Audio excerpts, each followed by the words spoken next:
What's the surface area of Switzerland in square metres? This is Swiss and Chips, your British guide to Switzerland. Hello and welcome to Swiss and Chips. I'm Jo. And I'm Simon. So sorry we haven't recorded a podcast in a while. We'll come back to that a little bit later on. But in the meantime, I've been very busy over the past couple of weeks. As regular listeners will know, I'm applying to become Swiss. And what was that at the beginning? Yes, at the beginning, we gave you the very first question that I had to answer on my Swiss citizenship test, which I took a week and a half ago. Sounded quite difficult. It completely threw me, to be honest, because I had absolutely no idea what the answer was, and it was question number 1. Yeah, but it's a multiple choice, and many of the questions were not as difficult as the first one. What we might come back to that later. So today we want to talk about a little bit about, in general, obviously about the test, but then also what we think about the test. Maybe I give you a little bit of a Swiss perspective of what I think about this test, what you think, if it's good or bad. Then we talk about how you prepared for it, what you would recommend, like books and things to read. And we go through the test, a few questions, this and that. All right. So, what do you think as an expat who moved here 10 years ago and now has to go through a school test about Switzerland to get the passport? What do you think? Good or bad? Or what's good about it? What's bad? Good, bad or ugly? Well, actually, I have to say, I think it's quite a good idea because as I was preparing for the test, they give you a little mini reading list, basically 3 suggestions for reading material. They're all pretty much the same, to be honest. So in retrospect, I would just buy one of them. Yeah, now that you've read them all and that you've learned everything, you are obviously feeling like, yeah, that's a great idea. But maybe while you're learning or beforehand, I could imagine you feel like, why do I have to know questions about Switzerland that not even Swiss people know? Or many Swiss people. Yes. And the thing is, there are various different topics that get covered in the test, like geography, religion and culture, federalism and democracy, laws and rights, the economy, and also insurance and social security. And I'm just going to say this right now. Insurance and social security was an extremely boring chapter to read, but probably the most useful thing I've read since moving to Switzerland. So we apologize to everyone who is working in this business. That's just me. But really, I would say read that chapter of the book when you move here, because it's like all these things you need to know that I never understood. Yeah, I've looked through a few questions and I must say many of them are very difficult to answer. Not many, but some of them are very difficult to answer, I think. Yeah, the questions about politics and how the federal and justice system and government works together, I think are quite difficult. I happen to have a politics A-level from the UK, so you may say I'm highly qualified in that area.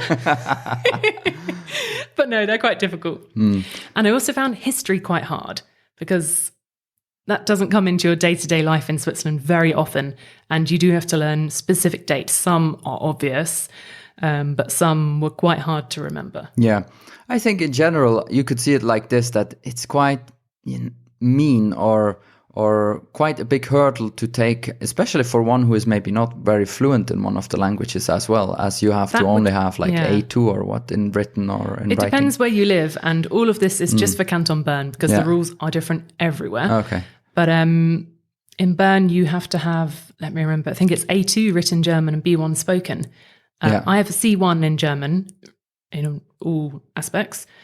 And, you know, when we went through the practice questions, there was sometimes a word I didn't understand, which meant I would have got the question wrong. So I think it's quite difficult to learn. And you might think like, yeah, this is why do I have to do that if not even Swiss people know it or know the answer? But then on the other hand, I think it's quite a good idea actually, because it's like a summary of our school system, like in a nutshell, in an extremely short mini nutshell. Yeah, totally. Go through everything, and obviously you will not remember the rest of your life, every little detail, but I think it's very interesting, and it gives you a little feeling of the culture and what you should know, or things that happened, or if someone says about like Murtenschlacht or a few dates, or like the Battle of Murten, or a few dates or something, you might not know it, but you say like, yeah, I think I've heard about that before.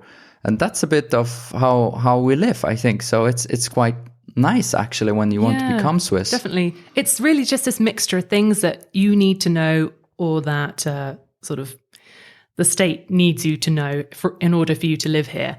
Things that you'll come across in your daily life, talking to people or looking at newspapers and so on.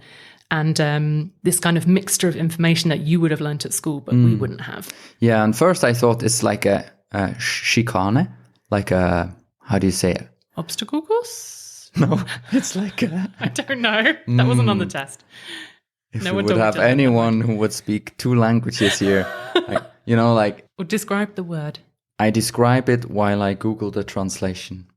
Oh, harassment, like bullying, or like, like something just to make your life more difficult without a reason, basically.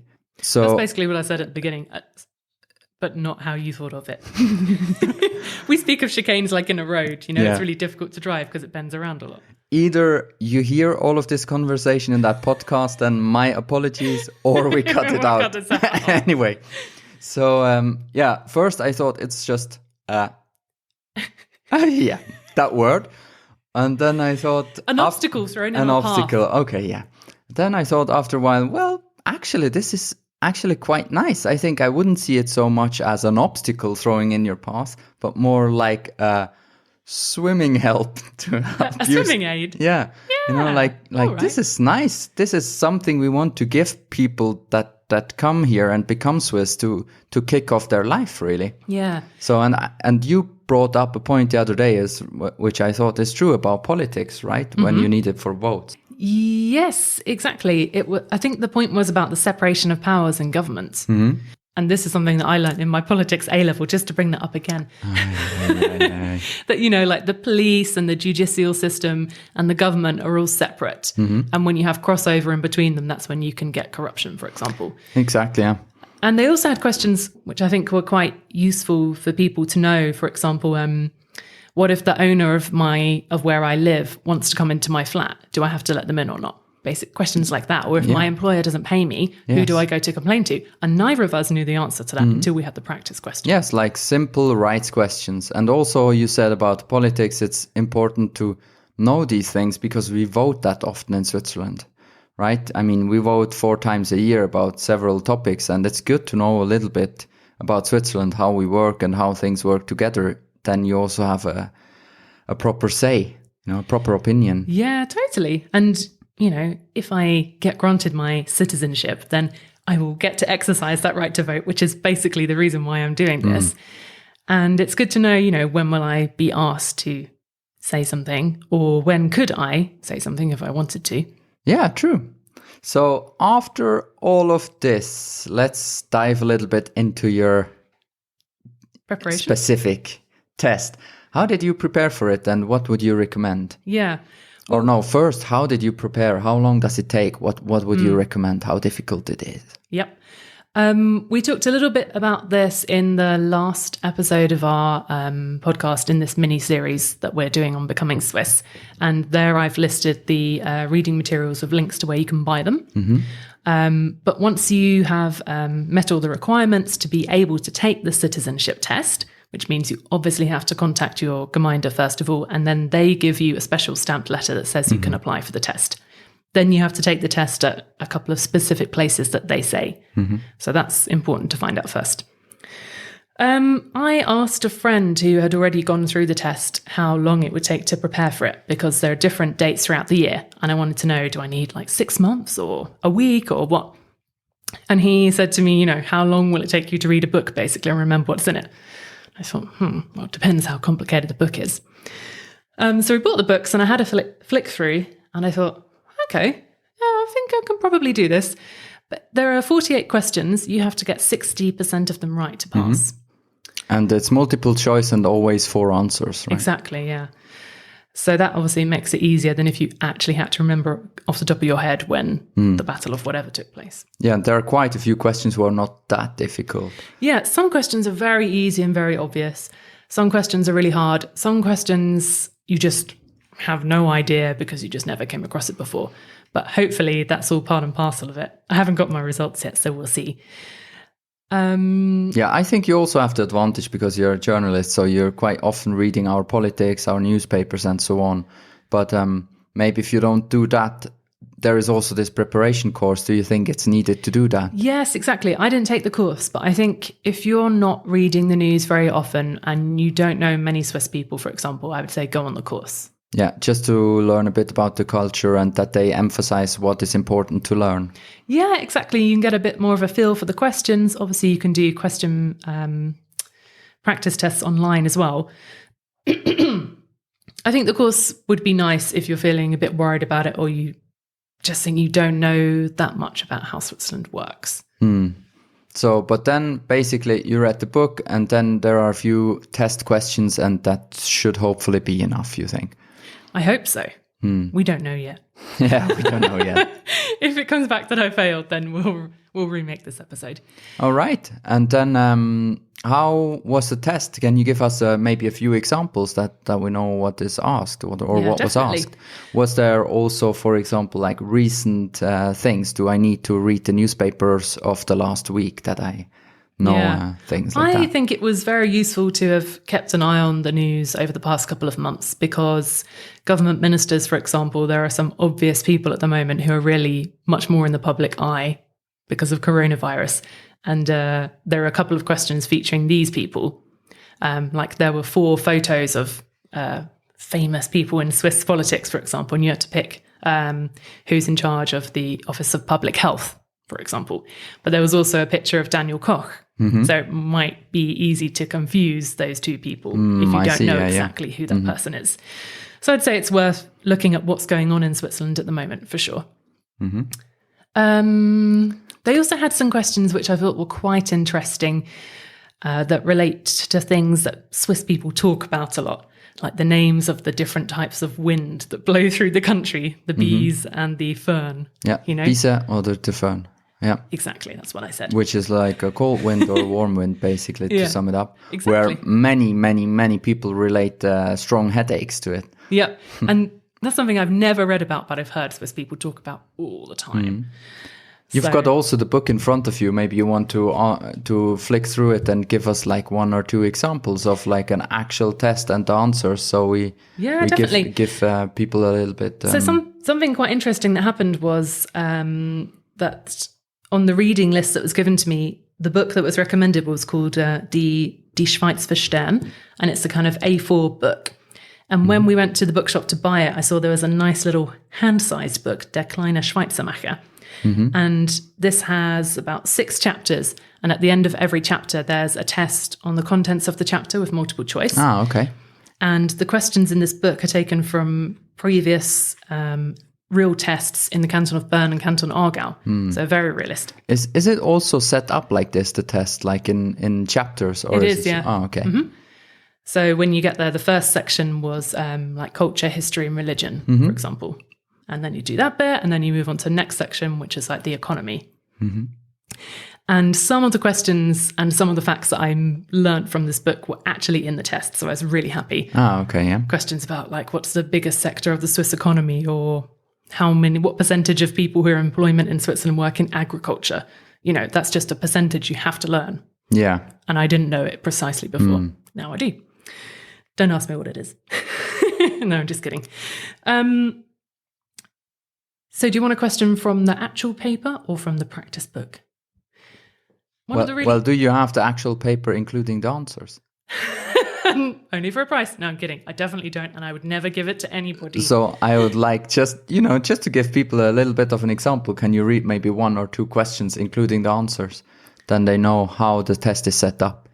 Yes. So, for example, well, here's a really easy question, and there are some super easy questions in the test. Obviously, the test is in German here, but you might do it in Italian French or Italian. The question is, how do you call the cultural difference between the German-speaking Switzerland and French-speaking Switzerland? And then you've got 4 answers. Oh, I'm looking forward how you translate this. Me too. This is a bad idea. The raclette wall, the omelette border, the scrambled egg, what's it called? Rip, or the potato ditch. So if you don't know what that is, you're not ready to take the test. It's not potato ditch. It is. The translation. Yeah. No. Well, the grated potato ditch. Yeah, rusty. All right. Yeah. The rusty ditch. So there are some super easy questions like that. It's called Röstigraben, by the way. Yeah. All right. Yeah, it's interesting. Can you give us another one? Yeah, I'll try and find a difficult one. Woohoo. Oh, this is one where you need to get it exactly right. Which parties are represented in the Federal Council?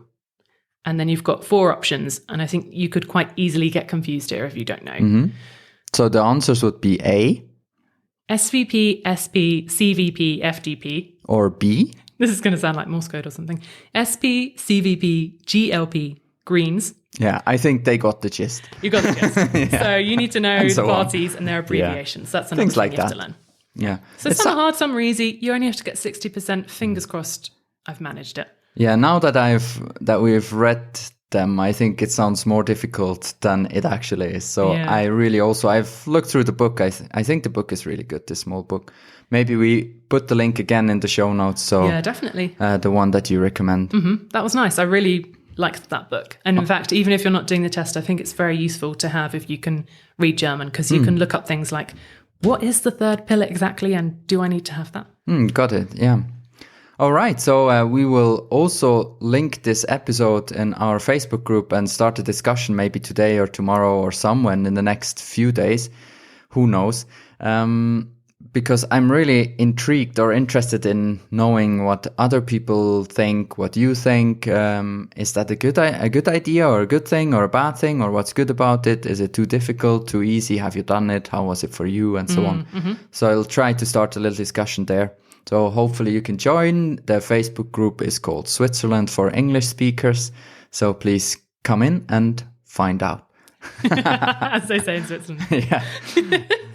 Yeah. Anything to add? Only that the test itself had a really nice atmosphere. I did it at Mikroklubbschule, and despite coronavirus restrictions and everybody having to wear face masks and be spaced out in the room, the people were very nice and friendly. It had a nice, relaxed atmosphere. Oh, how was the time? Was it?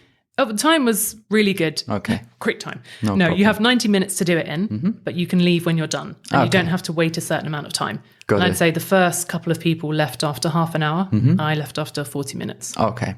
So time is not an issue. No. Great. I hope we motivated people to Go do it. become Swiss and, vote. Because otherwise you live in Switzerland, you pay taxes, but you can't vote and don't have a say. That would be sad. What a pity. Yeah, so then at the beginning you also said we didn't do a podcast for ages again. And there is a specific reason for it. There certainly is, yeah. Which is? We're expecting a baby. Yeah!